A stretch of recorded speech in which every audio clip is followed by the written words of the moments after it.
You know what? I'll start. Okay. My kid has hijacked Stuart's book for the moment, so I'm gonna start, which I don't do. Parakeets and Peach Pies by Kay Smith. Pictures by Jose Aruego. I don't know. Yep. And this is a book that I had when I was a child, and it is chock full of 1970s drawings. You know, everything's kind of that orange and avocado and yellow color. Avocado. Yeah. Good word for this. Thank you. Yeah. And basically, it's just it's a story about a boy and his pets, disrupting his mom's ladies' literary league. This is a book that's chock full of alliteration, and Can you give us an example? Yes. Let me see. What's my favorite?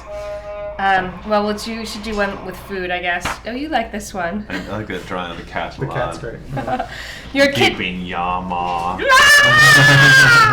Your kitten climbed up on the curio cabinet and crashed into Miss Carter's coffee cup. Crush. And I think the weirdest thing about this is that whenever I read this, I always think of like somebody having this very like Cape Cod clenched lower jaw accent. So it's like, your parakeet perched on Miss Parker's piece of peach pie and pecked at the pastry. And I have no personal relationship with I don't have any personal experience of like having a ladies' literary league type luncheon, but that is what I imagine it sounded like. And at the very end, the kids' pets have trashed all the food, all of the beautifulness of this high tea, and the joke at the end is that Matthew took a very deep breath. Michael Myers' mouse had more babies. May I have a mouse, Mom? So he wants more. And I just loved this book as a kid, and now reading it again, I still like it. All right.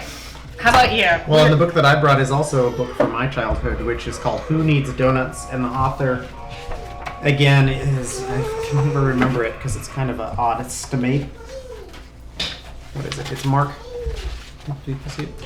Stamaty. Stamaty. Mark Allen Stamaty. And he apparently he's a cartooner for the New Yorker, or excuse me, for the New York Times book review. And I kind of, you may be familiar with him. I can kind of picture them. I haven't seen them in a while. But they're these highly detailed black and white pencil drawings and it's the story of Sam, who's a boy who's going in search of donuts, and he goes to the big city. And it's, Linda just said it was a pre-Where's Waldo kind of book, which kind of makes some sense. It's one of those you can kind of, you and your kid can look through and find trains or buses or taxis, and there's so many sort of surreal elements. There are dog birds and pony birds, and there's all sorts of varying kinds of birds and miniature elephants walking around. It was definitely a very unique book, and one that as soon as I saw it was back in print, I suddenly kind of remembered having it again and remembering just poring over it because there's so many details. It's really great. It's really gorgeous. Yeah, and it's a book that could be, I'm reading it to a almost 2-year-old. And I think that's on the early end to get so much of the stuff, so many of the details of it. But he kind of likes some of the larger elements on the pages anyway. But I don't know how old I was. I can remember looking at this, so like maybe when I was 10 or 12, maybe. It's like, it's got legs for sure, And it's so intricate and so interesting, and I think that you could. Yeah. I would like. Yeah, I think that's one that I might have to get. It's a little. Hey, Henry. It's a little on the. Henry. If you're, I wonder because Blix doesn't really have fears, but it does. It's slightly bizarre. It's kind of twisted, and I think that might kind of. You definitely want to look through it before purchasing it if that was your instinct, or something like that. But it's definitely. For the right kid, I think it would be like years of entertainment. Do you think? Yeah. Do you think at this stage that do you have to kind of introduce fears, or do you think that there's like the bag lady? Is she scary? He doesn't care. Yeah. But yeah, I could imagine. I mean, there's one of the characters is called the sad old lady, and she's sort of like a kind of caved in face, and she has no teeth, and she has a little sign above her bed that says "Home sad home." yeah. And she just lives. She's a bag. She lives in a little tiny in the cellar of a coffee shop, I think, or a coffee factory. So it's a pretty dark book, but no, we haven't read it that way, but maybe if you were to read it to a 4 or 5 year old, I'm just thinking of someone you were talking about recently who has a fear of the city, like it can maybe, if a kid is overwhelmed by things, but it could also be a good tool for talking about the city, it does all depend how you read them though, I think, because you could read it like, and he went to the city. Yeah. It all depends on. Or he went to the city, to where all this fun stuff was happening. It leaves it up to the reader, I guess, to add stuff to it. But anyway, it's a really fun one. And then, you can just totally be immersed in it for.